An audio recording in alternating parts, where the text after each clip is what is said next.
I think we'll make a start, and I'm sure that we'll pick up some more people along the way. It's really good to see all of you virtually this morning, and to be back for another board meeting. Can I just apologise at the start for my voice? I've been to Israel, and I came back with bronchitis. So if I start to cough, I apologise in advance, and if I do, I shall be asking Gary Mond to cover for me. So I apologise if that happens. It's also a very exciting day today. It's election day. I don't know about you, but I've been canvassed by an unprecedented number of deputies, and it's wonderful that there's so much interest in standing for election.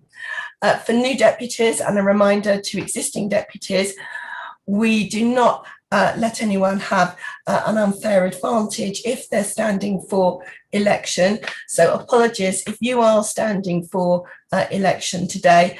Please do not ask a question or come on screen. You will have plenty of time next time. It's not fair to do this, so I hope that you will understand. And if you do decide to come on screen, I will have to ask you to stop talking. There are two exceptions in relation to some important issues which were on the agenda a long time ago.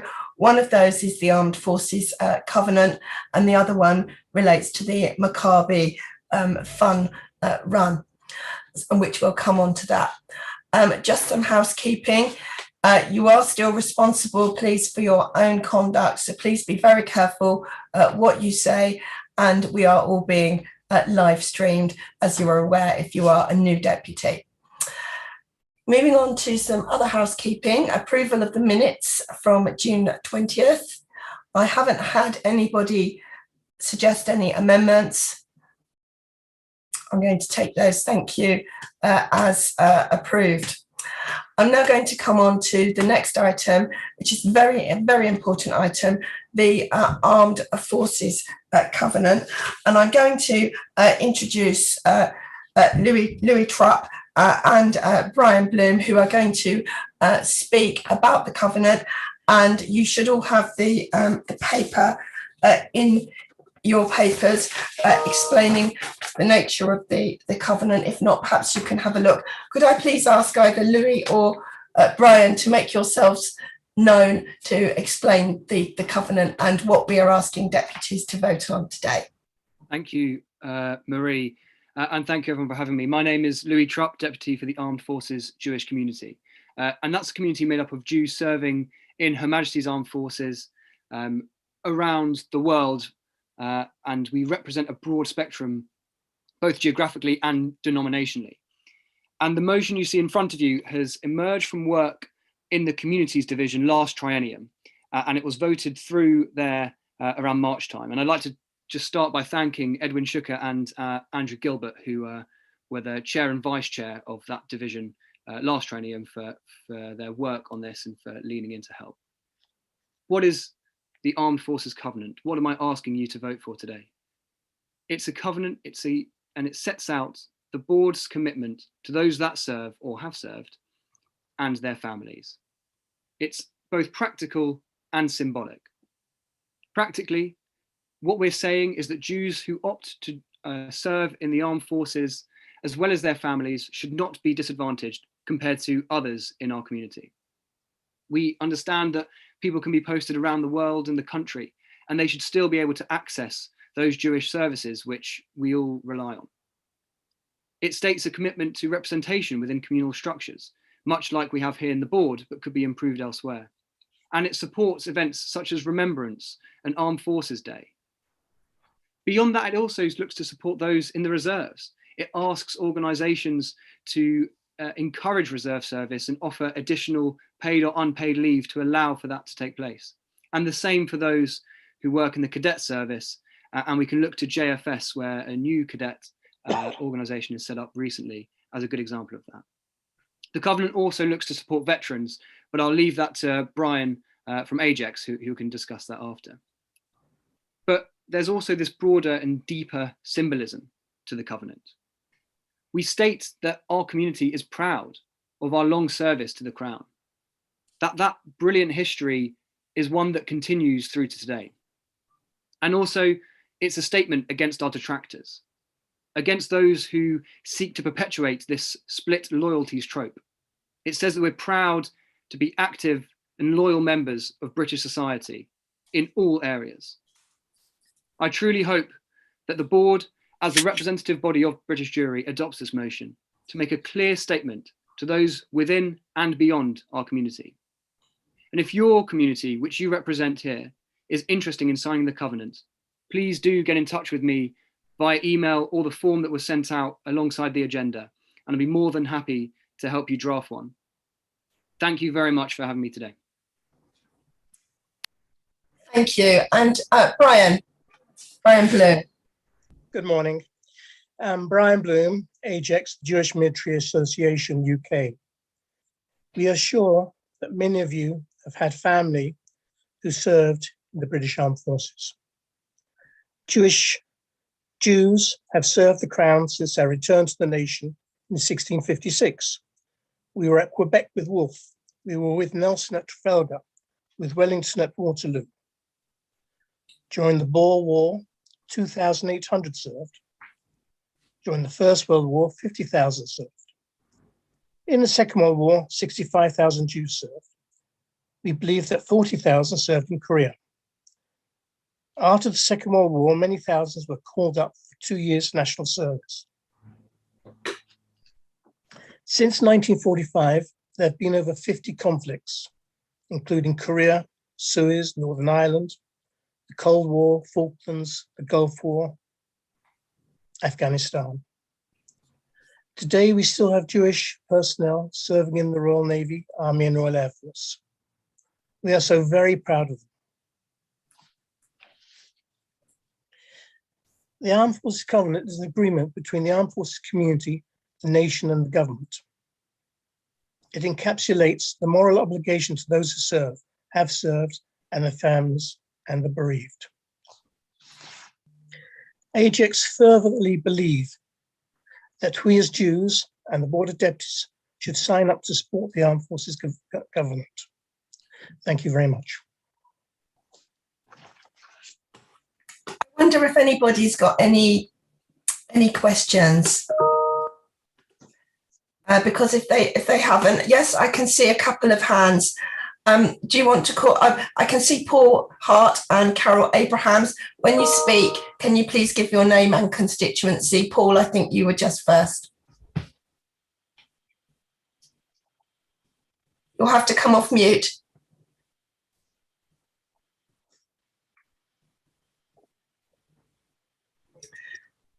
You're still on mute, Paul. Perhaps Carol can come in and we'll come back to you, Paul. Whoever can come off mute first. Well done. Thank you, Mari. Carol Abrahams, Catford and Bromley Synagogue. Oh, sorry. I've been asked by my... Sorry, I'm terribly sorry. Are you standing for election? No. You're not. Fine. Thank you. No, I'm not. Somebody sent me a note saying that you are. Right, thank you. But if Paul is a... Tell me which division. Thank you. Please proceed. I've been asked by my community to speak in favour of this. Our community has very close relationships with the local Royal British Legion, which has a Jewish memorial in its local Garden of Remembrance. And we have an annual service there, which is taken alternate years by a Christian or a Jewish minister, a rabbi or a bishop.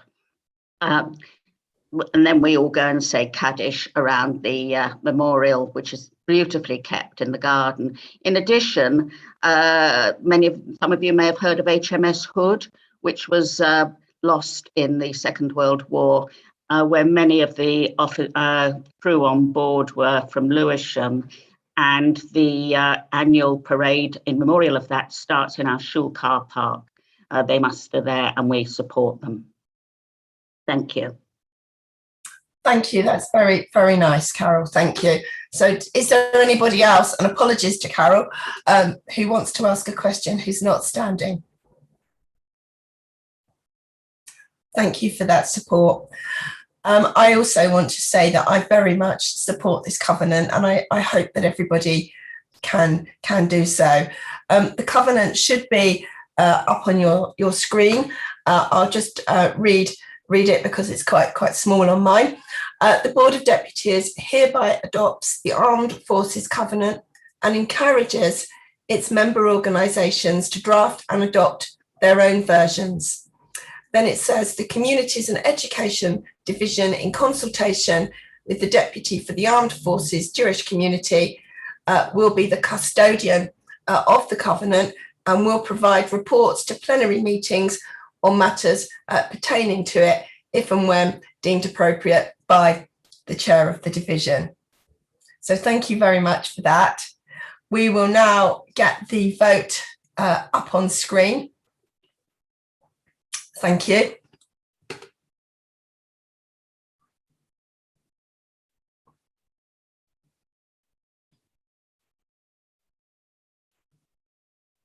We're just waiting for the under 35 observers to be asked to go to the waiting room.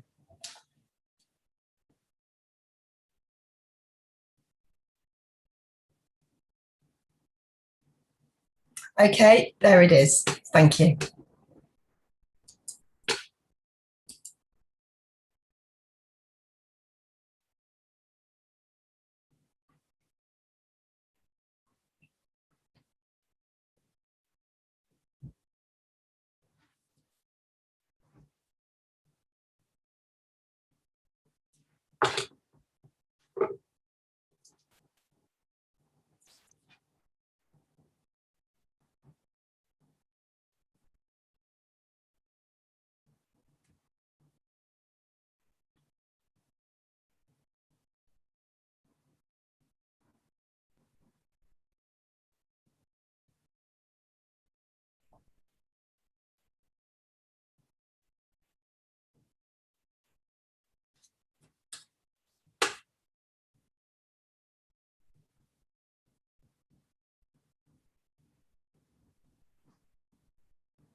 Well done, 98%.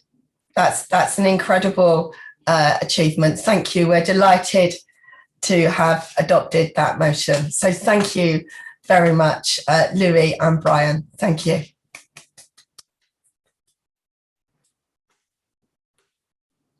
Brilliant.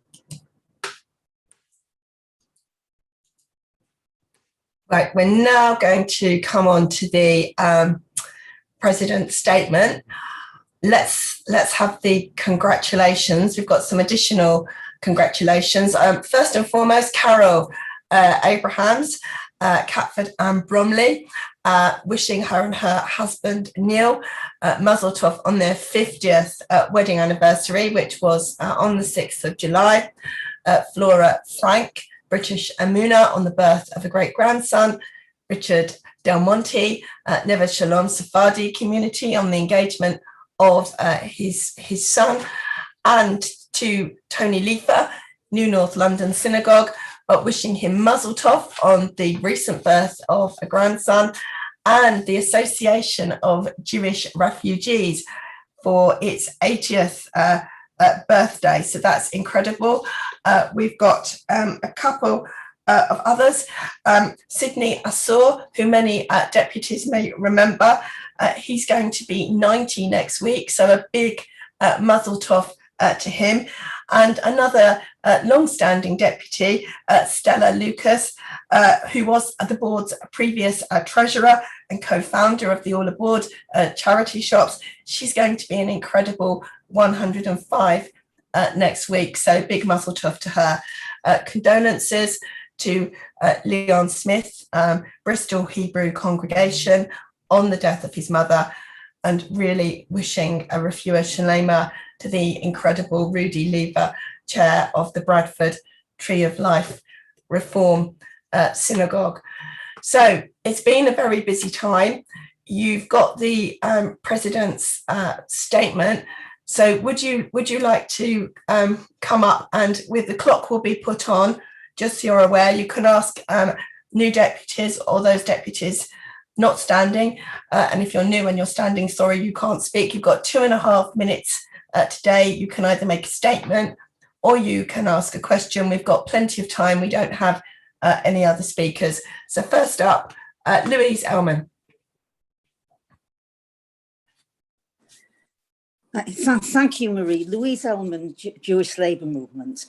And after years of campaigning using the work of Impact Say, at long last, the European Union has produced a report which confirms that Palestinian textbooks do promote terrorism and do promote anti-Semitism. And those books include seeing the murder of the Israeli athletes at the 1978 Olympics as good practice. And I am asking what the board will be doing to ensure that the government actually take action on this. One of the last things I did when I was in Parliament was to promote a bill saying that the British government should not be funding Palestinian textbooks which promote hatred of this sort. Now that there is confirmation from the EU that that hatred is being promoted in the Palestinian textbooks, the government seemed to be very silent, very slow, and very non-committal about what they're going to do. So I'd like to ask the board, Marie, what steps you're going to be taking now to ensure that the government acts on this long-awaited report. Thank you very much, Louise. That's a very, very serious question.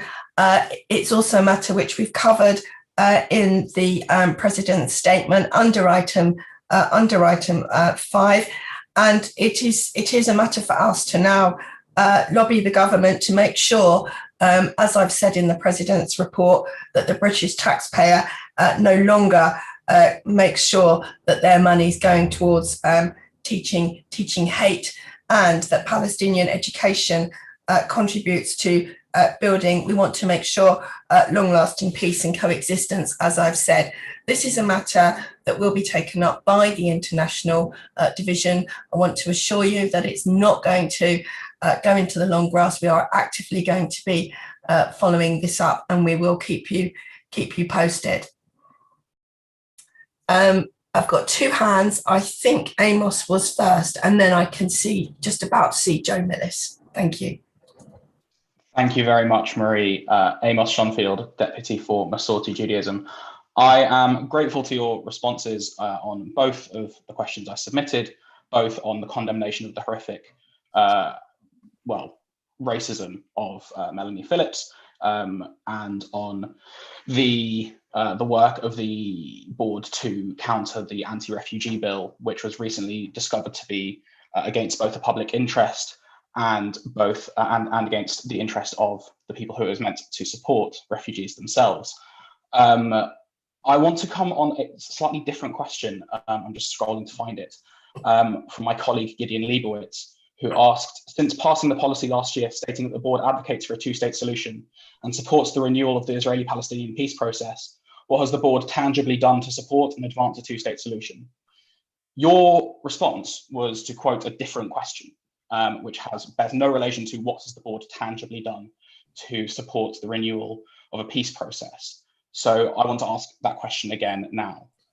Since passing the policy last year stating that the board advocates for a 2-state solution and supports the renewal of an Israeli-Palestinian peace process, what has the board tangibly done to support and advance a 2-state solution? Thank you. Thank you very much. I think since last year, Israel's had a number of elections.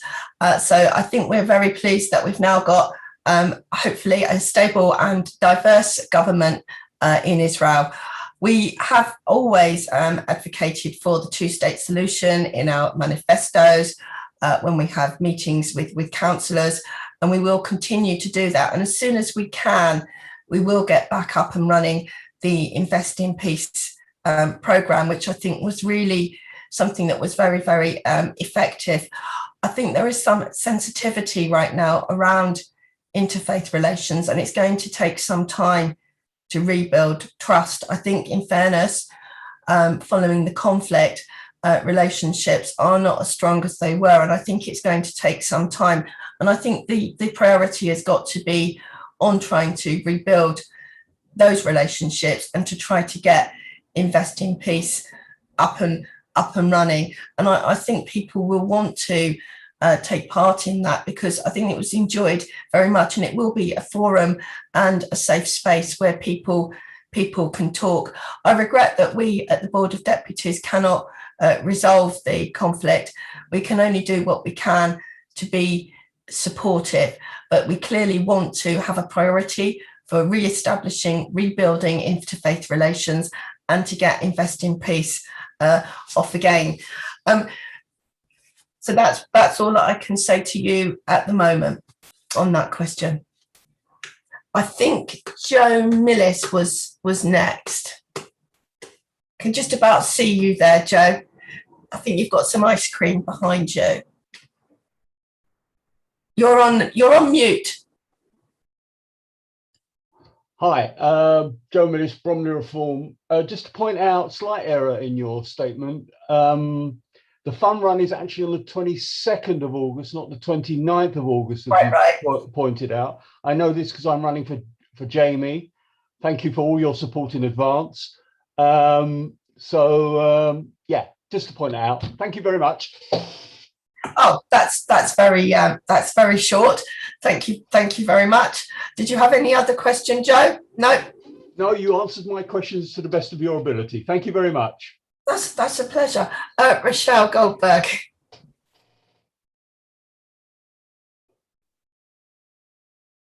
You'll have to come off mute. Thank you very much, Madam President. You're welcome. Very grateful for your response to my question. However, there's clear concern regarding the large number of schools having to fund their own security because there's no grants or limited grants being given by the CST, and particularly in view of the fact that we're coming up to the Yom Noraim. And it also, unfortunately, comes at the same time where there's been a large reduction in police presence as well. And I wondered what you intend to do about this. Thank you. Look, it's very difficult because CST are there. They do a fantastic job, and we have to trust them to get the right level of security right, or the level of security that they can afford. If there are any schools that consider they are in great difficulties, then could you let us know on an individual basis, and we will try and take it up with CST. I know that they do provide security to the very, very best of their ability, and they will prioritise, I'm sure, schools. And I've got nothing but admiration for CST. But if there is a particular concern, let's hear from the school directly, and we will try and take it up. Is all I can say. Rochelle. Next, I can see Murray Brown, and can I say I'm delighted to welcome Murray, because I first remember meeting Murray when we had our regional deputies weekend in Exeter, which was a real privilege, and I'm delighted to see you here now as a deputy. So over to you. You have to come off mute. Thank you very much. It's a pleasure to be here. And yeah, I remember meeting you. I think you were vice president at the time. It was 2017. So I've learned that being a new deputy means I've got to start off with a very concise use of my time. So I've just got a question about voting on organisations, and then that's it.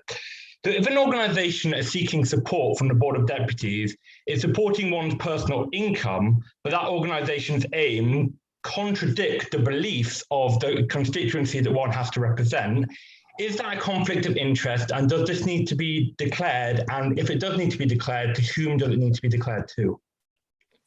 Well, that's a very good question. Are you really asking, should a deputy be representing their personal view or the view of their constituency? Is that what you're really getting at? sorry, you're on mute again. Yeah. I'm asking if somebody hypothetically works for gains work, because we've been in the period of unemployment at the moment, if they gain work in an organization that has contradictory beliefs to the organization they're supposed to be representing, do they need to declare that conflict of interest? I think that would probably be a step too far, unless they're in a very senior position to influence policy. I think where people work has got to be a matter for them. But if they're running the organisation, I think that's different. But if they're one of the troops and doesn't have that influence, I think that could be a step too far. But happy to consider individual circumstances if you want to let us know, and the Constitution Committee would consider if there's a conflict. But people always say to us, does a deputy represent their constituency or their views? They should be representing their constituency, but of course deputies also have their views, as they're entitled to. So that's a long-standing question. Can I just 2 points? Joe Millis, unfortunately, you're wrong. I'm told that the fun run is correct as advertised by the board on the 29th of August. They've had a look at it. You'll have to work that one out afterwards, or I can speak to you offline. I wouldn't want you running on a different date. And the other thing that I wanted to mention is there has this morning, and I've had a couple of emails about this, there has been some criticism of Ian Austin this week with his tweet in relation to the ice cream. Can I just say to people, look, he really has stood with the Jewish community in our time of need, and he really has always been and is one of the leading parliamentarians in the fight against anti-Semitism, and really has shown himself to be a true friend. I wanted to say that, and I'm sure there'll be a further comment on that. Hand's already gone up. But let me come back to next, Paul Edlin. Nice to see you this morning. Nice to see you too, Marie, and sorry you're not well. My question relates to COP26, which is a national event on climate change being held in Glasgow.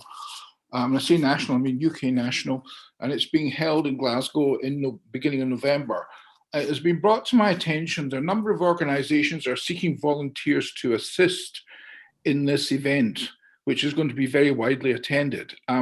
Amongst these organisations, I don't know if I should name them or not, are some which are known to support boycott, dissemination and sanctions against Israel, and also have shown anti-Semitism in some of their behaviour and conduct recently.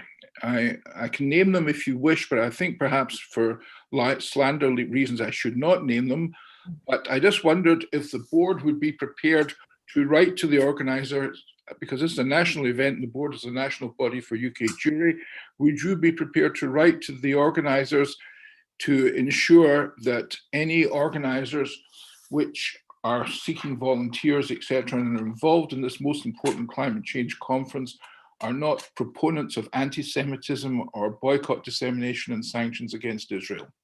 Absolutely, that is a very, very good use of board time and resource. We'd be very pleased to hear that. If you give us the details, we will investigate that and definitely take that up. We'd be pleased to do that.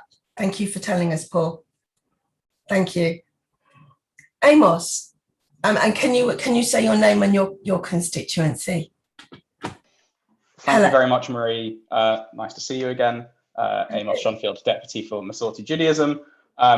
Just to say, before I come on to what I wanted to respond to with my another hat that I wear, to Paul, firstly, the D in BDS is not dissemination.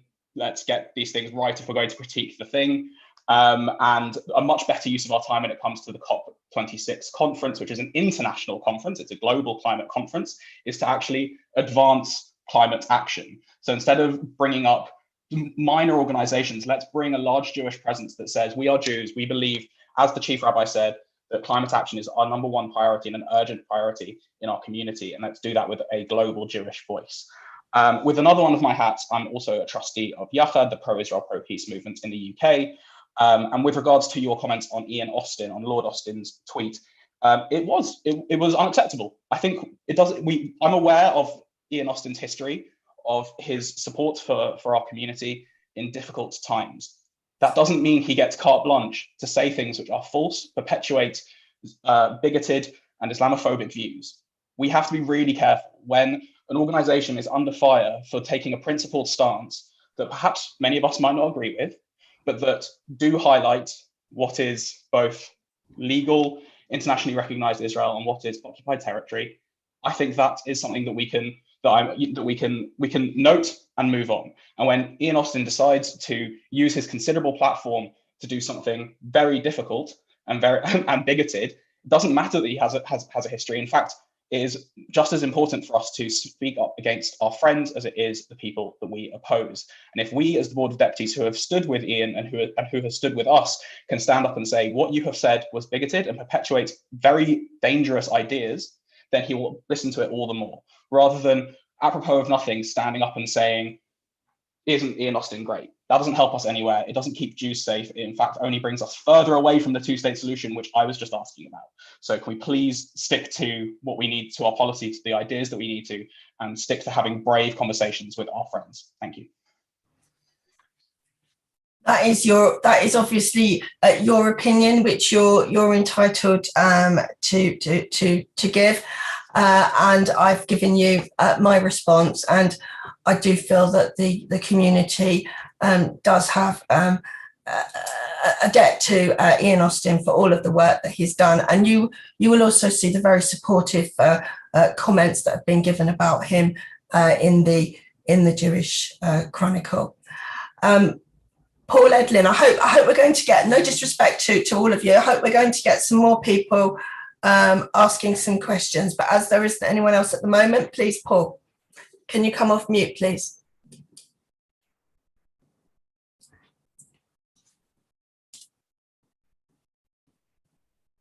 You're still on mute. Sorry, I've got it now. Let me just say that I should have said disinvestment instead of dissemination. My apologies. Also, just wanted to point out the whole Jewish community of Scotland that I know of are embracing this conference and are working solidly towards it. But we really are not prepared to work with people who have a history and have evidence of anti-Semitism or show behavior towards Israel, including BDS, which is unacceptable to the Jewish communities up here. Thank you very much. I've just had a text from George White, who says he wants to ask a question. Are you there, George?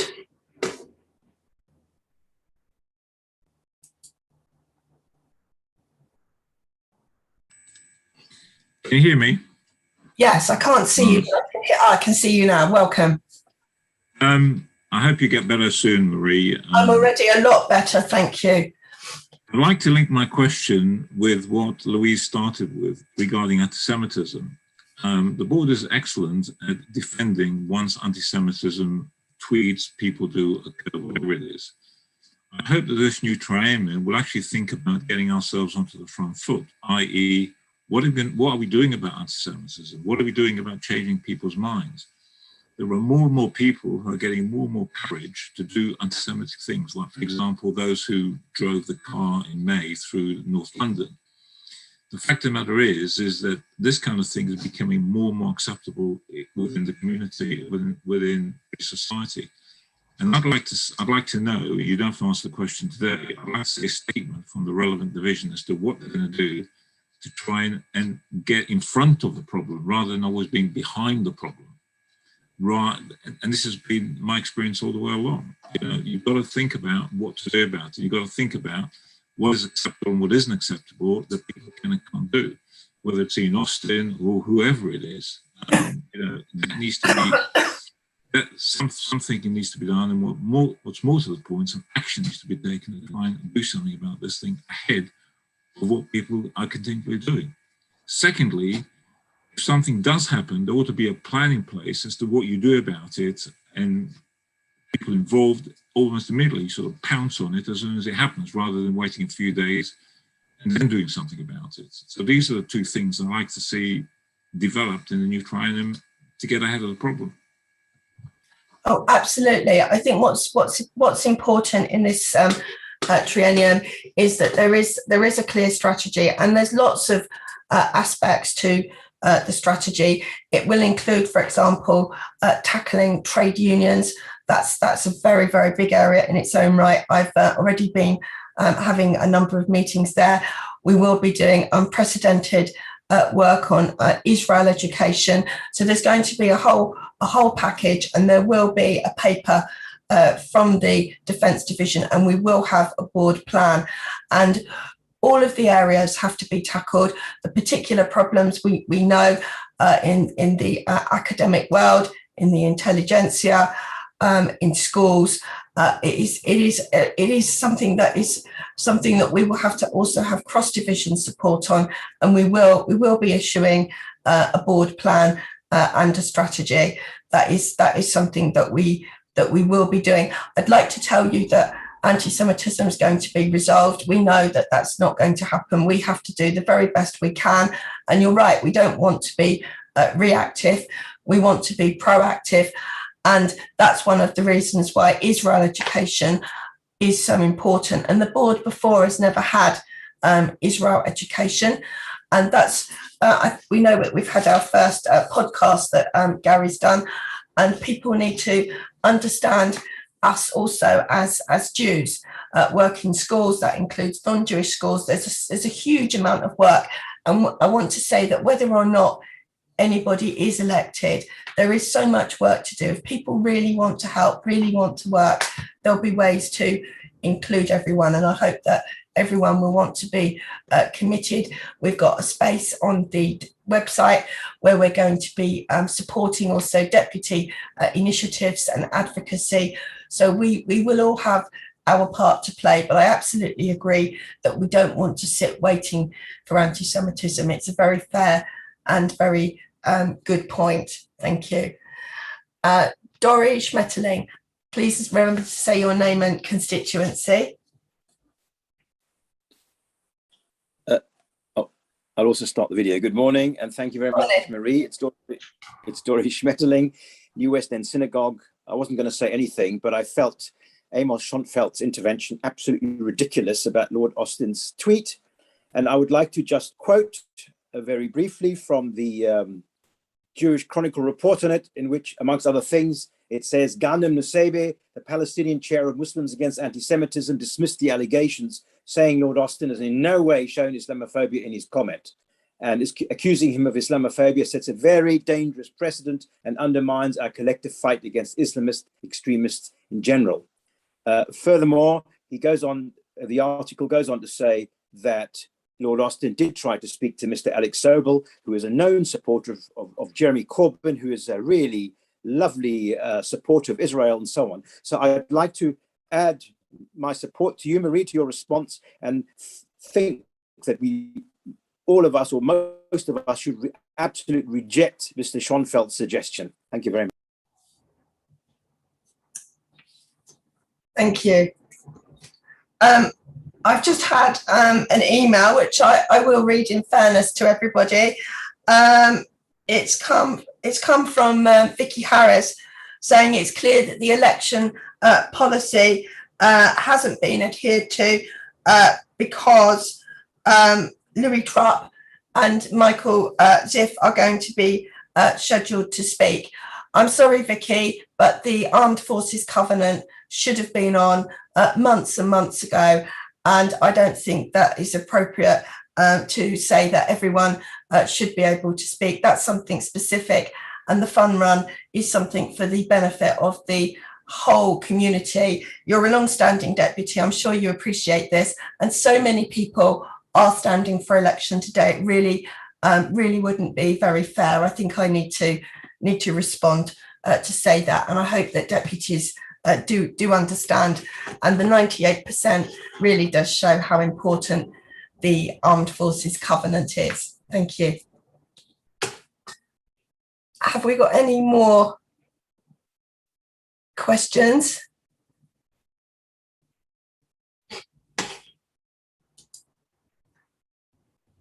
Very well. It's a pleasure to see you all. You know where we are to contact us. You can contact me offline if you want to ask anything. And it's been a privilege to see you today. And we're actually running ahead of time, which is very, very unusual. Next, please, we will be having the divisional reports. Could I ask Gary, could you please go first? Thank you. Thank you very much, Marie, and I'm delighted to hear that you're sounding so much better today. It relieves me of the obligation of having to take over. I wanted to add to what was in my report a few points. The first is that since the report was drafted, I've had a meeting on behalf of the Board of Deputies with the Secretary of State for Education, Gavin Williamson, which I think went quite well. Mr. Williamson was actually asked to see us again later in the year. Just wanted to briefly mention some of the issues we covered. The first area, which is very important, is tackling anti-Semitism in schools. The two areas that I emphasised was I'm very concerned about the impact of social media, and while we have the online safety bill coming up, I just hope it's going to prove to be adequate, and time will tell. And secondly, political impartiality in schools, and it's important that teachers are well educated and well trained in the issues surrounding Israel-Palestine and so on. We also spoke about our concerns about the teaching unions, because most of the anti-Semitic incidents that have been happening at schools have been addressed towards teachers. We've all heard of the Free Palestine issue. And I do think that everything we can do to maximise the acceptance of the IHRA definition in different organisations can be helpful. And finally, and this is going to be certainly a theme, I hope, of my division in the 3 years to come, is the whole issue of Jewish education, in particular Jewish education in non-Jewish schools. We're going to see at the board what we can do, and we want to work with the government where possible to maximise this, because the more education there is about Judaism, and I'm not just referring to anti-Semitism, I'm referring to Judaism generally, the more education there is, the better. A few other points. Secondly, I want to wish good luck to everybody who's standing for election to my division. And the 16 lucky people who are elected, we have a divisional meeting on Wednesday evening at 5:15. Please, please, please put that in your diaries. Obviously, you don't yet know if you're going to be elected yet, but if you are, 5:15 on Wednesday, where we're going to go through just some brief introductions. I'm going to talk briefly about the activities division. I'm going to ask each divisional member to write to me privately saying which particular areas of activity they're interested in, because I do want to ensure that our elected divisional members are as active as possible. Thirdly, we had a very successful Israel education event, which Marie alluded to last Tuesday. It was on the subject, it was the first of many events we're hoping to do. It was on the subject of Jerusalem and the significance, both from a physical and a spiritual point of view, of Jerusalem to the Jewish community and to others.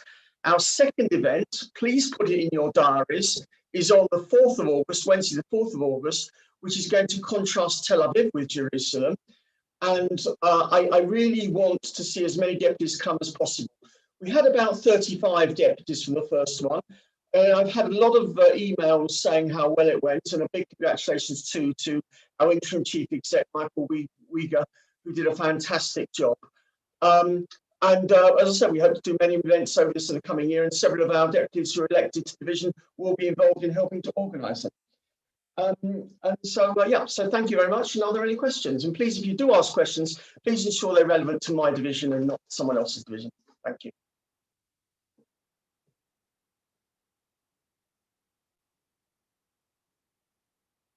I don't see any questions at the moment, which is great. No statements, no questions. No statements, no questions, no nothing, Marie. So I guess it's back to you then. It's very early days, great, thank you very much, Gary. That's the oh, hang on, here you are. Oh, you've got one. Paul Edlin, I think.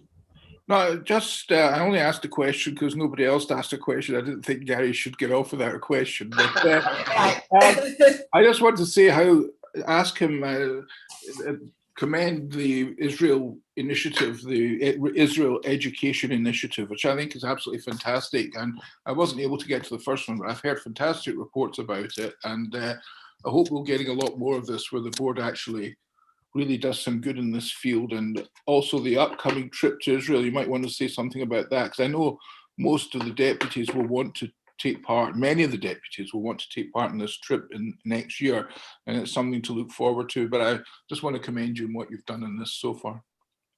Thank you, Paul. On the Israel trip, I was probably going to wait to the next plenary to give more information, but because it's still very much in the drafting phase. We're hoping for it to be the middle of May next year, the week beginning May the 9th. We're trying at the moment to negotiate a good deal on price, and I hope to have more information for deputies in the next few weeks. Thank you. You've got another question that's come, I think, Denise Lester. Hi. Good morning. Thank you so much, Gary, for speaking so well in your inaugural speech as HO Senior Vice President, and also outlining the division, for which I'm not standing, I would say. My question is... To interrupt you, okay. Sorry, I'm so sorry. I've had a complaint. I'm really sorry. You're standing for election. I'm really sorry. I'm really sorry. They've taken it. I think somebody's closed that down. I'm really sorry, Denise. I have to be fair. Really sorry. James Harris, your hand went up. I think you're standing for election. Really sorry. We'll have to wait till afterwards. I think that's the conclusion of your report. Really sorry again. Right, the next person, please. Next HO to present their report. Could you please have Amanda Bowman in defence, please? Thanks, Marie. Good morning, deputies, and I'm really sorry that 120 odd of you are unable to ask questions today, but the questions have been lively anyway. I have sent you the Defence and Group Relations Division report for June to July, and equally much of our work is also reported on in the President's statement, as Marie covers many of the meetings that cover the work of our division. What I did just want to talk about was the fact that what we have been working on is cross-divisional work. And so I've been working with David from the International Division, looking at how we can work together to tackle BDS. We had a really fruitful meeting looking between Defence, International and Communities and Education, looking at digitalising some of our education materials to make them more available. And it picks up the point that George was making earlier about how we need to get ahead of anti-Semitism and start working with people of all ages to help them understand what anti-Semitism is and to head that off. And so we've been doing that. And then to pick up some points that have been made earlier as well, I've also been working with the professional staff team about how we can establish a working group, or a special interest group, I should say, of people that are interested in interfaith relations to complement the work of the Social Justice Committee, as not just to complement the work of the Social Justice Committee, but to add more weight to the work that we're doing on interfaith, so we can take our interfaith and inter-ethnic relations work more widely. But I'm happy to answer questions if anyone has some.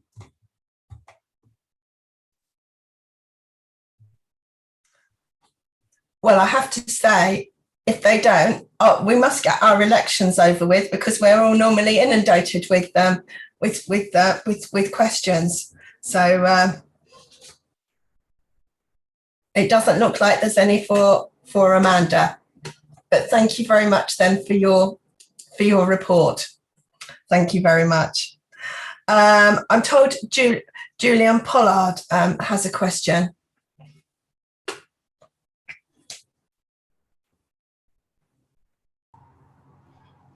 Amanda, Julian Pollard, Magena Vot Hendon. I think this is a question for you. There is an organisation, and the Board of Deputies seems very preoccupied with the question of anti-Semitism, quite properly. But there is another organisation which is active, effective, and proactive in this field. And I just wondered to what extent the Board of Deputies currently works with the campaign against anti-Semitism, and whether there's mutual support between the two organisations.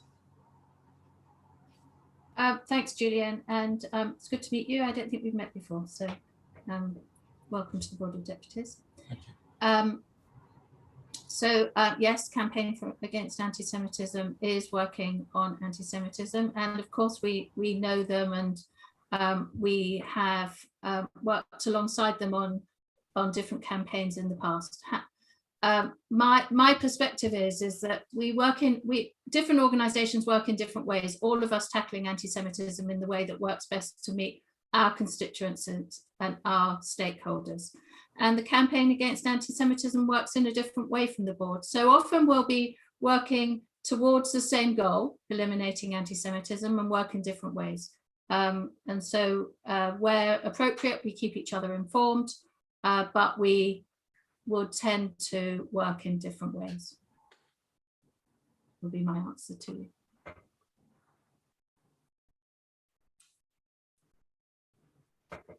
If anyone else doesn't have a question, thank you very much. And of course, tackling anti-Semitism involves lots of other aspects, as we've discussed, and will be in the plan, including education in schools, advocacy, Holocaust education, work with non-Jewish organisations, all of those things that the Board of Deputies will be involving itself with. Thank you. Next, please, Ben, would you like to present your report?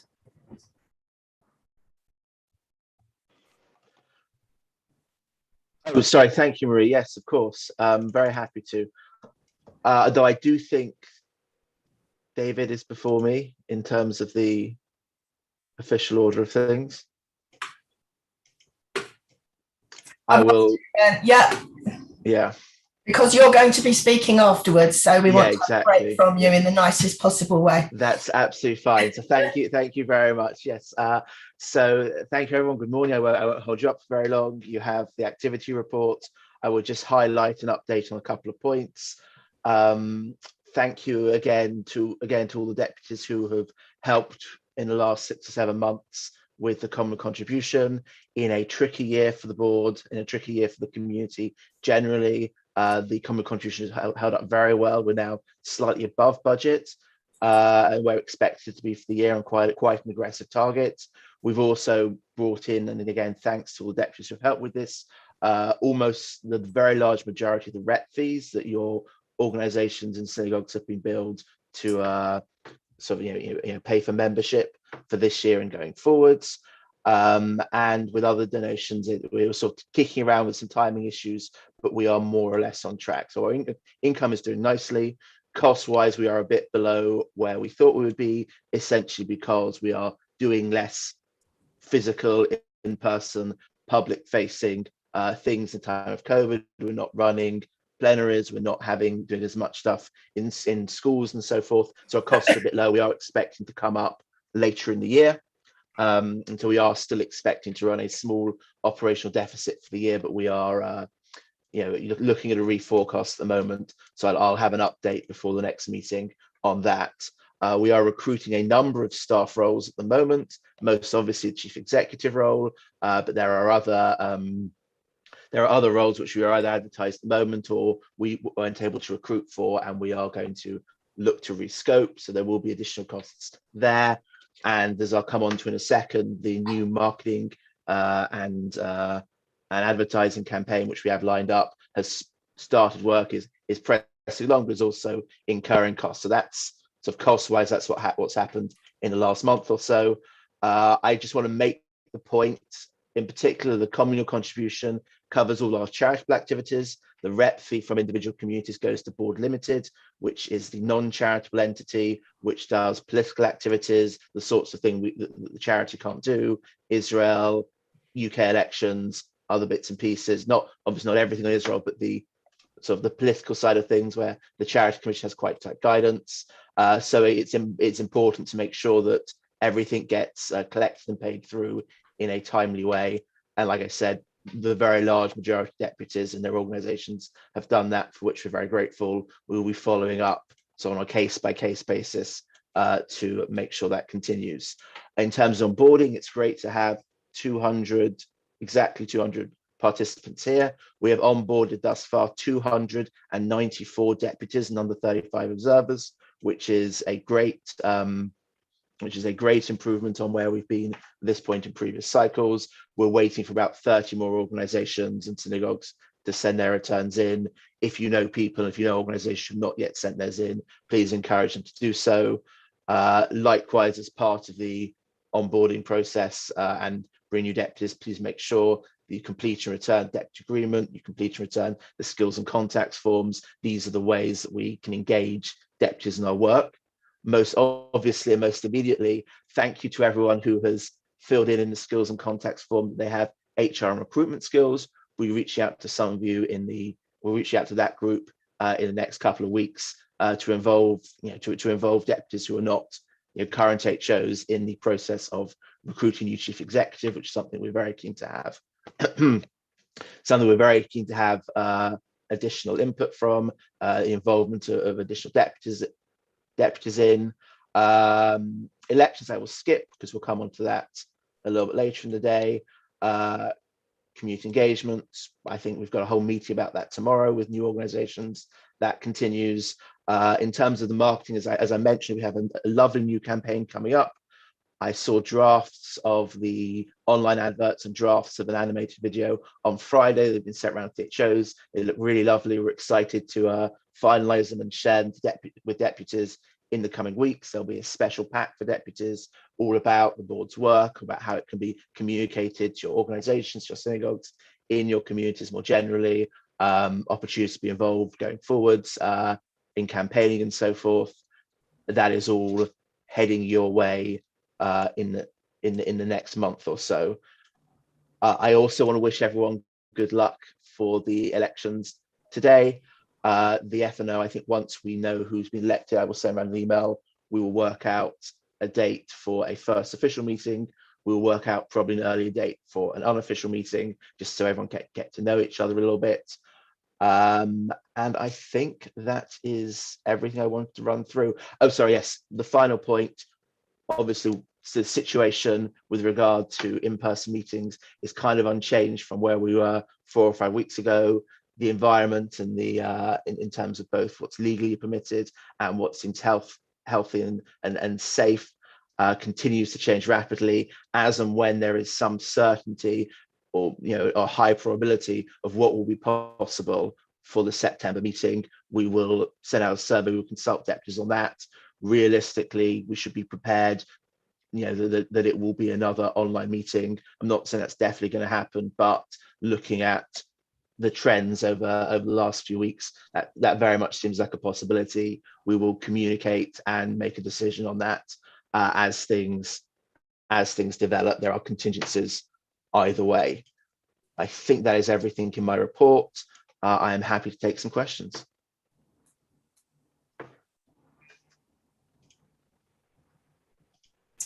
Right, I don't think Ben's got any questions. Can I say I am really, really sympathetic because we've got an unprecedented amount of people standing for election. I just again want to explain that the election policy decision was taken by the executive. It follows every other board policy in relation to elections that we've had. I can only say that next time I recommend at the beginning of the next triennium, although it'll be a matter for the new team, maybe the elections might want to take place before the plenary meeting because there's so much interest now. I realise a lot of people do want to speak, and I think it is very, very, it's very difficult. And I miss everybody speaking, so I just want to apologise. Right, the last report, please. David Mendoza-Wolfson, would you like to present your report? Thank you very much. And I'll also just be brief and start by saying, looking forward to these elections being done so we can fill up our divisions, get started on some work. I know Amanda and I, for instance, want to get this BDS working group started, which we'll do once the divisions have been elected. And it will be nice having everybody able to ask questions again. Most everything is in the report. A couple of things that I'd like to highlight are we had this LGBTQ plus Pride event with the Israeli embassy moderated by Jess Mindell. We had a whole load of people come along. It was a real success. So I'd like to thank everybody that helped with that. I've already got people wanting to ask questions. This is nice.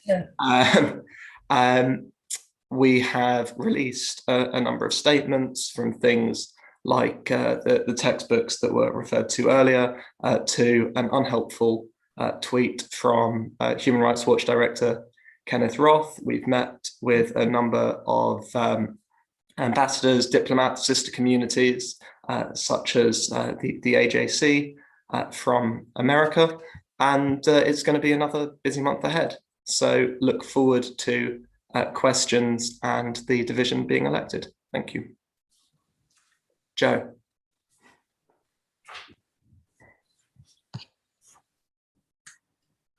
Hello, Joe Millis, still Bromley Reform.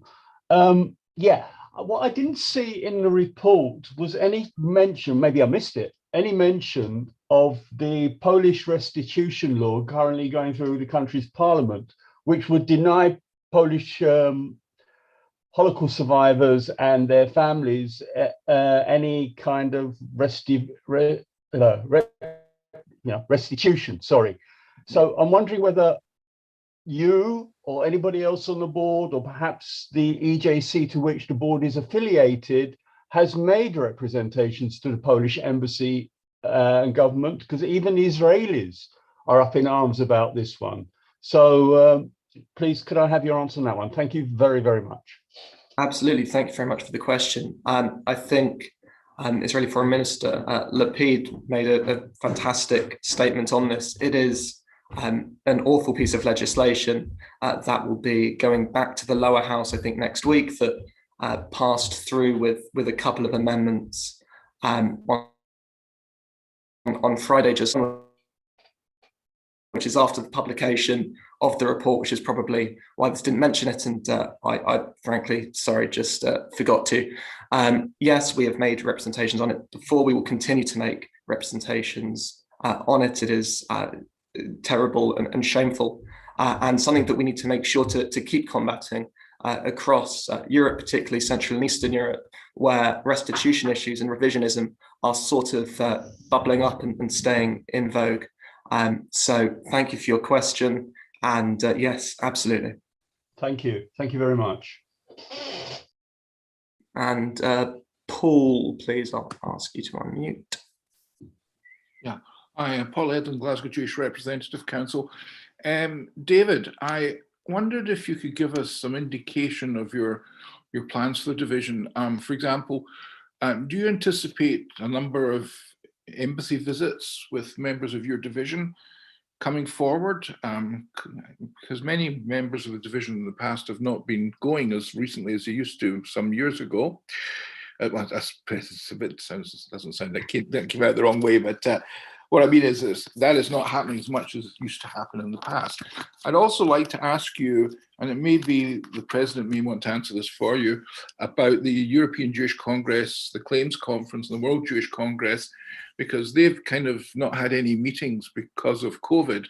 But do you anticipate any such meetings coming up in the future with COVID easing? And will you be working actively with the president on these issues in the World Jewish Congress and dealing with European anti-Semitism, which is pretty high at the moment? So I'll start with the second question. Absolutely, we're continuing to engage with the WJC, the EJC. These are really important sister organizations and organizations that we are affiliated with. And yeah, we're continuing to do what we can to combat anti-Semitism, both here across Europe and across the world with these partners, and hoping to meet with many of them in person again soon. On in-person meetings, of course, those have been difficult for the last year and a half. As things return to normality, I'm hoping that we can do more and more. When I met with the Austrian ambassador on Friday, I spoke to him actually about sort of speaking with deputies. And one thing that we will look to do is have some ambassadors come to take questions from the international division over the coming triennium, so people can sort of ask questions and engage, because that is an important and frankly fun part of the international division. So yes, we're hoping to do more, and yes, we're continuing to engage with the groups that we're affiliated with and our sister organisations. Can I just add, I am the chair of the Council of the European Jewish Congress, and I know that Paul wanted me to ask for Scotland if there could be a meeting at Gleneagles. I have asked, but the EJC is not yet booking any meetings in person. They think they're going to be online for some time, and they've said to me that as soon as they can be up and running, they will try to have meetings. I saw their CEO for the first time in Israel in a year and a half, and there's nothing more than everyone wants to be able to come together, but there aren't any immediate in-person meetings. We're going to have to continue online. When I went to Israel for the Global Anti-Semitism Conference, it was a hybrid conference, so it was my first experience of that, with a number of us in the room and people coming in from all over the world. So it can be done, and as soon as we can, we will have those meetings. But our involvement has never been more important. We all know that anti-Semitism is a global disease. It needs global cooperation to be able to tackle it. So it is very important. And David and I will be meeting key figures. We've also recently met David Harris, also from the American Jewish Congress, over only last week. So all of these relationships are really important. If you didn't mind me adding that, David. Not at all. Are there any other questions? Doesn't look like it. Thank you very much. It won't last for long. We'll all get twice as many questions next time. Oh no, you've got a question. There we go.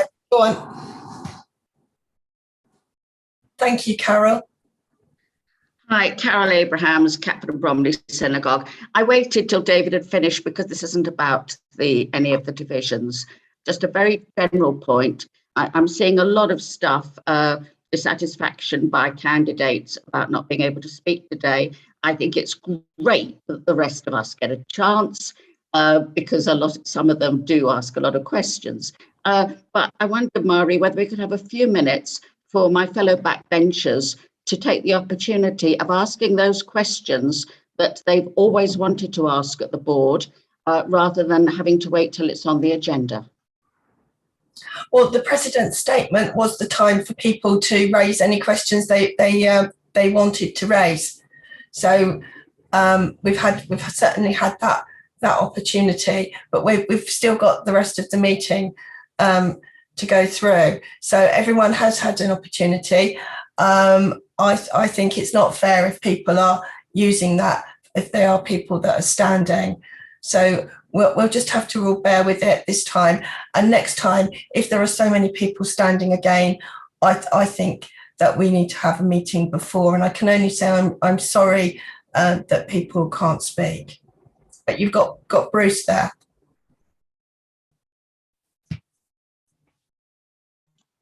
We'll have to well, it's now, I guess, good afternoon, everyone. No, still good morning. I'm Bruce Greenberg for Northampton Hebrew Congregation. Just one small clarification, Marie. You identified David Harris as for the American Jewish Congress. Committee, I know, American. Yeah, I wish there was an American Jewish Congress. I get that. But yes, American Jewish Committee. Thank you. No, thank you for pointing that out. I realised it as soon as I said it, so thank you. Well, maybe I'll recommend to President Biden we need an American Jewish Congress. Thank you. Has anyone else got any questions on international. Very well, thank you. Can we now come to item 6, the divisional elections, the voting procedures. So Ben's going to come back and is now going to explain how this is all going to work.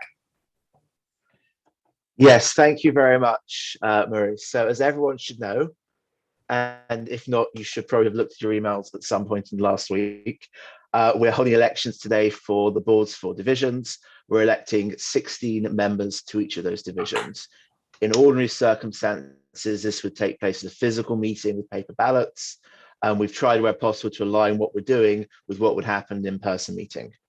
This election is being run by an independent third party called UK Engage, who run lots of elections across the UK and who ran our HO elections earlier in the year. We did a trial run earlier this week with 30 deputies who voted in a mock election to make sure the system was robust and usable. So election ballots are going to go live today at 1 p.m. and are going to stay until 2 p.m. tomorrow, that's Monday. And the results will be announced Tuesday morning by email. Now, all deputies should have received an email directly from UK Engage on Friday morning with the subject line, "Your chance to vote in the Board of Deputies of British Jews Divisional Elections 2021. Now, UK Engage have confirmed there was one bounce back, which is being addressed, but that all the other emails were delivered. So if it's not in your inbox, please do check your junk folders, your other filters, or whatever else. Like I said, it's exactly the same setup as we used for the HO elections, where there was, I think, 90% plus turnout and no technical issues. So we're doing exactly the same as we did last time, albeit that it's new for deputies who've been elected since May. If you can't find the email, please email Judy Silkoff. Please try to do that today or early tomorrow morning, so it can be resolved by UK Engage tomorrow morning. If you email Judy at 5 to 2 tomorrow afternoon, she will not be able to help you in time. We will, the ballots, the website is going to shut down at 2 p.m. And if you've not been able to get access by then, we cannot sort of extend it or sort of put in a back door to let people vote later. So please check your emails. If you don't have it, let Judy know. The reason why, one of the main reasons why we're having the elections over 25 hours is so that if there are any technical or user issues today, they can be resolved tomorrow morning. Now, the elections are conducted on an STV, a single transferable vote basis, under a protocol called ERS 97. If anyone wants to check exactly how it works, there was a detailed description email that went out, but essentially deputies choose up to 16 candidates in ranked order of preference for each division separately. You don't have to select all 16 if you don't want to. If you don't want to vote at all in a division, there's an abstain option as well. You vote for each division separately on a separate page of the website. Now, the online form is simple and intuitive, but please treat the website as if it was an actual ballot. But once you've clicked through and confirmed it, you can't go back and change it. If you're online and you're looking through every single name and you press the wrong button, then you will lose the work you have just as on any other website.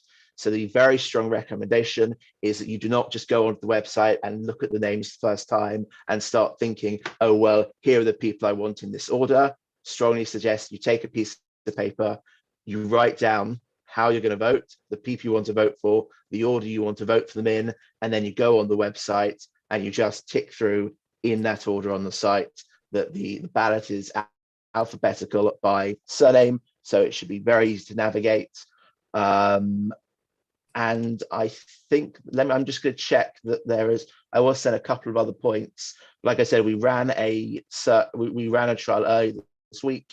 There was some feedback on exactly how things should be laid out, but the election worked fine, the count ran through fine, and we had no issues, and everything came through appropriately. And like I said, if there are questions either about access or about how to use the site, Judy Silkoff is your person. I assume she will be quite busy with this tomorrow morning. Like I said, please do not log on to the website for the first time at 5 minutes to 2 and then say, oh my gosh, I've only got 5 minutes. How can I possibly, do all this in time?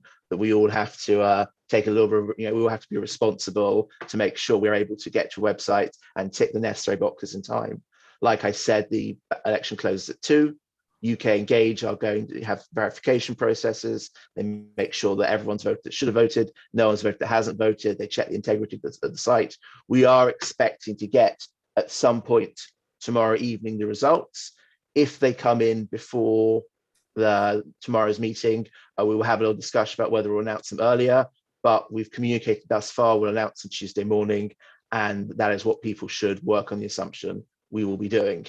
I am happy to take questions. What I will say is if there are candidates who have questions, they can put them in chat to me, or they can email me or text me or text Judy, and we will endeavour to resolve them. But as I said, this is the same way that we've always carried out divisional elections, except moved online. It is the same online platform we used for the HO elections that went by in May. We're not expecting any problems or difficulties, but if there are tomorrow morning, when everyone will be at work and everyone will be in the office, is the time to resolve them. Thanks very much, and good luck to all the candidates. Thank you. Thank you. Does anyone have some questions? Bruce, your hand's up. I'm not sure if it was from before or it's a new question. Right, could everybody please remember to put up their virtual hand, because after Ben, I'm going to go back and ask Lawrence if he wanted to ask his question for international, because I didn't see his hand, and I'm going to apologise for that. But I can see that Colin Grazin has got his virtual hand up, although it's now disappeared. Colin, did you want to say anything? Yes, Marie. There was some discussion in emails which may have contradicted what you've just said. I'm not clear, and if I'm not clear, other people may not be clear. Do we have 16 votes altogether, or 16 votes in each division? Ben? Oh, yes. There are 16 candidates for each division, and people can rank. I believe the system allows people to rank as many candidates as you want, from 1 all the way down to 40, whatever. I believe there's functionality for that. But we will be electing 16 candidates. So people should not obsess massively about ranking numbers, people at number 30, 32 and 33 in the correct order. People, I would recommend that people pick the 16 people they want to have as candidates. They rank them. If there are more people, I think the ballot lets you add more and more. These are fractional votes. And you vote separately for each division. You get 16 votes per division. Each division has a separate ballot. Each division has a separate page on the website, and we can go from there. You cannot log in and out. It all has to be done in one go. As I said, people are strongly recommended to write a list on paper and then go to the website and tick all the boxes. Thank you. Can I just reinforce that, because I've had a couple of messages sent to me saying, can you do one division and go back to it? Do you have to log out? Do you have to start again? And I'm absolutely told that once you've started, you have to continue. You cannot log out. So as Ben's just said, you have to perhaps consider writing down who you want to vote for on a piece of paper before, and then go into the voting system, because you can't come back to it later. It has to be done all in one go. But you can, if you want to, choose to abstain voting in a particular division if you want to do that. Yeah, people should imagine that this is exactly as if it was a physical meeting or a physical vote for anything else. You go to a polling station, you get a piece of paper, you go to your booth, you fill in the vote, you fill in the ballot, you put in the box, you're done. You can't take the ballot away and come back later. You can't vote once and then think, oh, well, I'll wander off and get a cup of coffee and then come back and do the second bit. It's democracy is a serious business. The integrity of the platform is maintained by the fact that everyone has a single login, everyone has a special password, which only they have. There is a registered list of people, and that is all to make sure that the elections have integrity and the elections are run in a smooth and coherent way. It is entirely confidential. It is a secret ballot. None of us in the board at all, professionals or lay leaders, will see it. I'm just responding to questions that are coming up in chat. UK Engage will do a count. They will send through the STV calculations. They will be visible to the returning officer. They will be visible to the board's professional staff. And if there are any obvious anomalies, they will be queried at that point. And then we will communicate the results. Like I said, you know, we run elections once every 3 years.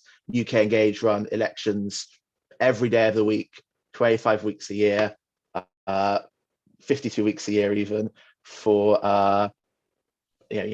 for organizations, for unions, for charities, for everyone. If people have IT issues, tomorrow morning is the time to resolve them. I really would recommend people try and get it done this afternoon or this evening. If it goes to tomorrow morning, that is the time to troubleshoot. Like I said, if people get to 2 minutes to 5 tomorrow, 2 minutes to 2 tomorrow, and log in for the first time and don't have time or have questions or queries, it will be too late. So please vote in good time, vote early, vote once, and we'll go from there. You can only vote once. The system will not allow you back in. Thank you. Does anyone have any other questions for Ben? Yes, here we go. Bruce. Hey, what do you know? It's me again, Bruce Greenberg for Northampton Hebrew Congregation. Ben, are the plans still to come out with the election results on Tuesday? Will that be done by email or announcement on the website? It will go out. The plan at the moment is that things will go out on Tuesday morning. If all the checks are done and we have results and they've been verified in very good time on Monday, perhaps we'll send them out or announce them at the meeting. I think we'll have to see. Obviously, I think people would prefer to have the certainty sooner, but we will just need to see if there are, obviously counting the votes itself takes a fraction of a second. There are verification processes. There may be issues with people not having access and so forth. We will need to resolve things on a case-by-case basis, even for a relatively small electorate. So we'll see if we can get them out earlier. We will get them out earlier. Mazel tov and good luck. Yeah.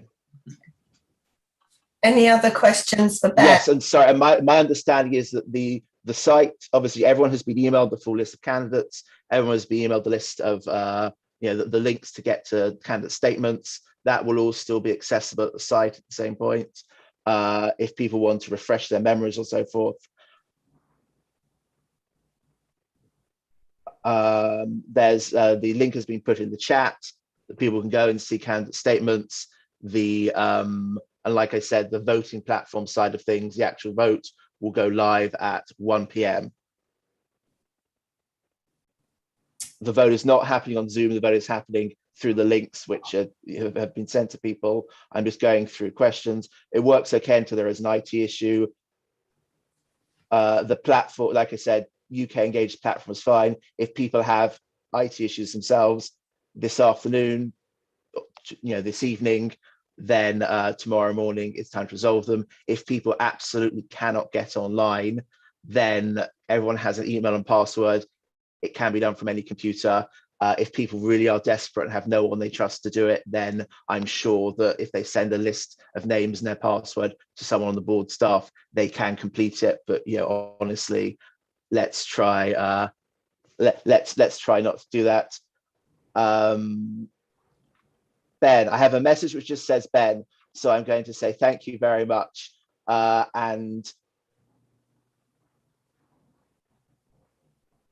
yeah, I think that's all my questions. From Michael Apple, actually. Ready to have a question here?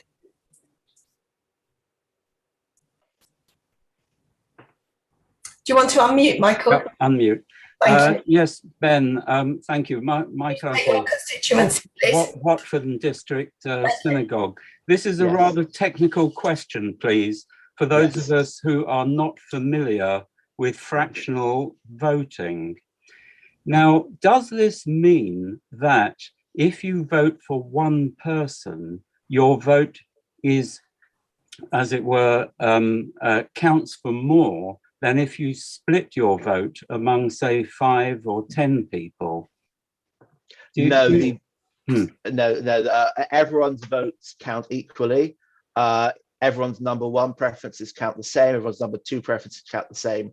What happens is, and I will just very quickly talk through it. The method is quite complicated to talk through in a second, but the first preference votes are counted up, and then a threshold is set where we say, well, this is based on the number of people who are voting, this is basically a 16th or a 16th plus 1, and we go through from the top down. We take the person with the most votes, and any surplus they have above that threshold is redistributed. So the number 1 votes for everyone count equally, and anything above the threshold is redistributed to their, to the subsequent preferences on people's ballots. So we end up with a system which, first of all, preserves in order, a ranking based on first preferences, and then allocates any surplus down through people's preferences going forwards. I think it's a very fair point. And when there are so many people standing, I think it's fair to say that people could well be elected on the basis of fractions of vote. We will end up with a very complicated decimal system. I guess the other flip side of it is if candidates are eliminated when we start from the top, we work down, when we do the bottom and we work up, then those first preference votes transfer fully. So when people get the results afterwards, what they will see is a big spreadsheet with lots and lots of columns, and then there will be a series of stages, and each stage you will see the count being done and votes being reallocated and so forth. It's a complicated method. It's the way that the board has found it best over the years to do it, as opposed to just picking 60 names where you get, I know people have had lots of emails about preferences and boxes and slates and so forth. STV helps deal with some of those issues by spreading votes over, as opposed to just, oh yeah, there are 16 people. These are 16 people who are, who were first, who got a tick in a box, therefore they are elected. By taking surpluses and transferring them, we smooth over the whole population of candidates, people's 2nd and 3rd and 5th and 22nd preferences and so forth. I'm happy to talk through the system in more detail. I'm not sure it's productive to do it in this meeting. Like I said, there is a 2-page email attachment in the email from UK Engage that says exactly how they go about doing it. And like I said, everyone follows Electoral Reform Society's guidance, ERS 97, which has been used for more than 25 years, in everything from our elections all the way up to local and national elections in this country and elsewhere. I have another question that was sent to me for you, Ben. The question is, I'll let you answer it. Is the chairman of the division one of the 16 deputies to be voted on for the division, or is it really 15 people that are being voted for?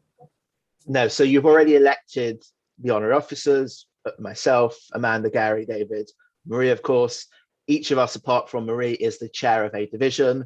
We're electing 16 people onto that division, and then those 16 people will elect a vice chair that goes, that helps run division, that sits on the exec and so forth. But divisions are formally 17 people. The 16 deputies we're electing now, plus the HO we elected before.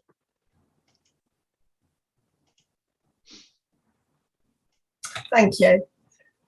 Any other questions for Ben?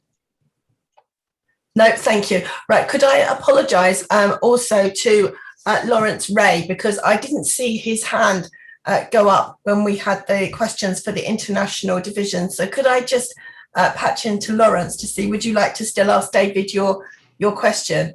Well, yeah, thank you very much, Marie. Yeah, Larry Ray from Thanet District Reform Synagogue. Yeah, and I'm sorry to drag everyone back to the previous report, but it was a question in relation to the international report item on Poland and Polish restitution law. And I just wondered to what extent you had access to expertise on Polish politics and history, and indeed networks within Poland who might be of assistance. I mean, one really important issue here is the extent to which there was expropriation of Jewish property during the German occupation. There are much of this property that was expropriated still actually is owned by the descendants of these people in Poland. And this is the issue, this involves tens of thousands of people. And it's the issue that underlies a great deal of the controversy in Poland around memory of the Holocaust. And it also underlies the previous issue that you'll be familiar with of Holocaust revisionism in Poland and attempting to prevent any suggestion that Poles themselves might have been involved as participants in the Holocaust. So that was really a question about access to expertise and networks within Poland.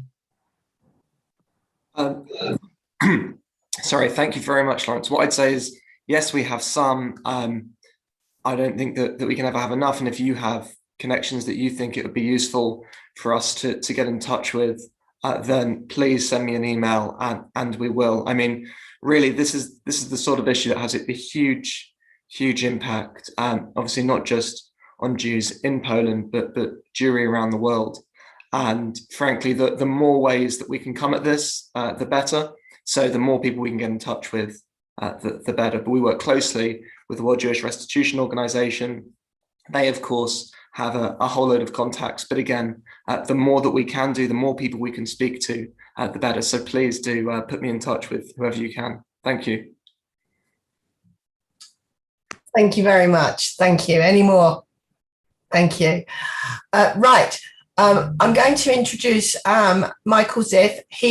He is a candidate, so he's not going to be talking about himself, but he's going to stick to explaining to deputies about the Maccabi fun run. And just in case anyone's confused about the dates, he will also, when introducing himself, confirm the dates so that nobody's unclear. So over to you, Michael. Marie, thank you very much indeed. And thank you everybody for giving me a few moments. Maccabi GB will be hosting 2 fun runs over the August Bank holiday weekend. The Maccabi GB fun run is on the 29th of August, and I'll come on shortly and talk about the London Interfaith run, which will be on Monday the 30th of August. So, this is the first event of this nature to have happened since COVID. It traditionally has been the largest communal event, and the last time we ran it, which was in 2019, we had 7,500 participants during the day. It's a real opportunity to bring the community back together again. It's being held at StoneX Stadium, which was previously known as Alliance Park. It's changed its name like many things during the course of the lockdowns. The home of, I think it's the Saracens rugby team, for those of you who know the area well. Both events will have a 10-kilometre, 5-kilometre run, a 5-kilometre walk, and a 1-kilometre which you can run, jog, walk, crawl, or do whatever you want to do. That tends to be very much the family event where grandparents, great-grandparents go out with their grandchildren, babies, and everyone, and it's a lot of fun. The whole event will be held outside this year. There are space for charities and shuls, and I say shuls because it's important to promote their cause and a chance to meet hundreds of different people. It's also very, very important for charities and shuls to raise funds for their organisations. So far, the Maccabi GB Fun Run has got 75 charities signed up. Thanks to the generous support of the Genesis Philanthropy Group, we're able to offer 50% of all registration fees compared to 2019. And a different number of activities will be happening during the course of the day. There's a beach with deck chairs, hopefully the weather's good, table tennis and volleyball, a large number of inflatables for children and adults, mini golf, a number of activities to create the sense of Israel, including music, spices and many activities, and it's all kosher. The food court will of course be making a return with the Headroom Cafe from Jammy, pizzas from Slice, Uncle Doobie's ice cream van, and please encourage your synagogues and organisations to register, and they can contact Candice at Maccabi GB or go online. It is a fantastic event. For many charities, it is their major fundraising event, and it's really, really important to try and get as many shuls to come along. And it's non-political, it's non-facing, it's anything that anyone wants to do, and it really is a great deal of fun. Very quickly, I'll just talk a little bit about the London Interfaith Fun Run. That's happening on Monday, the 30th of August. We're partnering with the Faith and Belief Forum on the event.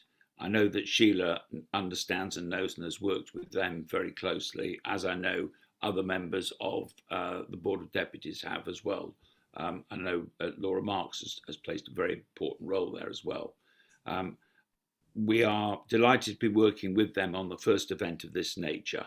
And it's important that we're represented as a Jewish community, as well as all the other religions that are being registered and are registering and being there.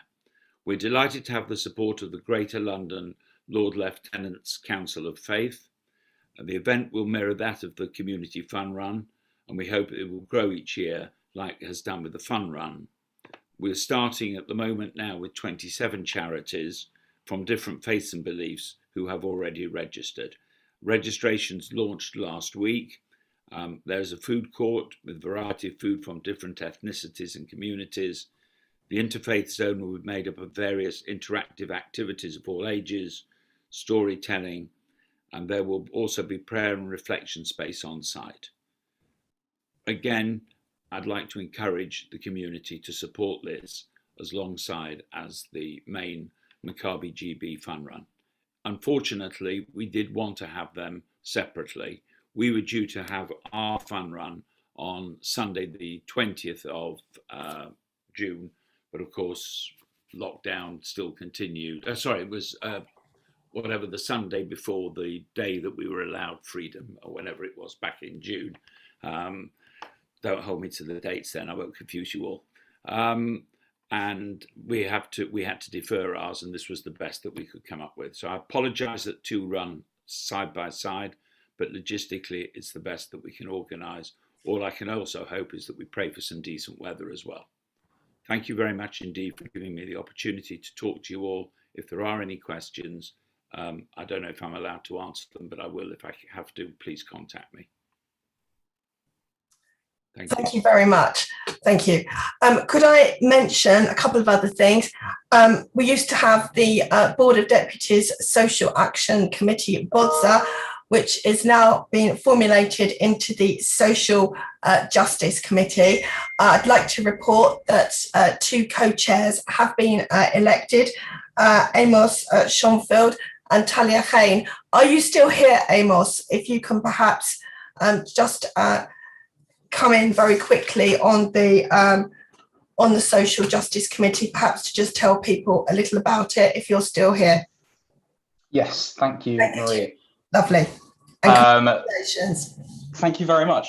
So yes, I, alongside Talia Chain from Sadeh Farm, we are co-chairing the Social Justice Committee. Thank you so much to Brian Humphreys, who ably chaired it in the last triennium, and a number of others who have contributed so much to the history of that that committee. The Social Justice Committee is a special interest group within the board. It reports to the executive, and we take on a number of issues within the board's remit. The ones that we have highlighted so far include climate and also the issues of refugees and human trafficking. We welcome any deputies. We don't have a cap, unlike a division. But we welcome any deputies who have an interest to advance social justice issues and who wish to contribute to elevating their importance both in the community and in the board. and we are also open to taking on new issues as and when we grow. We'll get in touch most likely via Anthony Silkoff, the board's social action officer, to decide and talk about when we're having our first meetings and start getting to work on those issues. And thank you so much for joining if you wish to.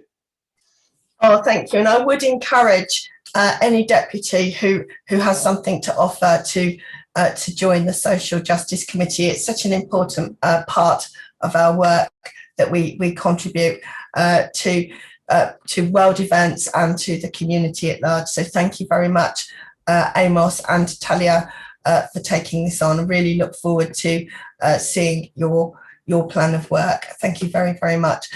Well, we've never been known to finish early. We normally always struggle. We could have perhaps had a speaker today, but it's one of those meetings, but it's a beautiful day. So I hope that we can enjoy the afternoon, or perhaps you, like me, are going to sit through and make sure that I now vote for people on the divisions. And I want to thank you all for joining us. I so look forward to working with all of you, with the honorary officers during the next triennium. And I want to wish every candidate the very best of luck in what are clearly hard-fought elections.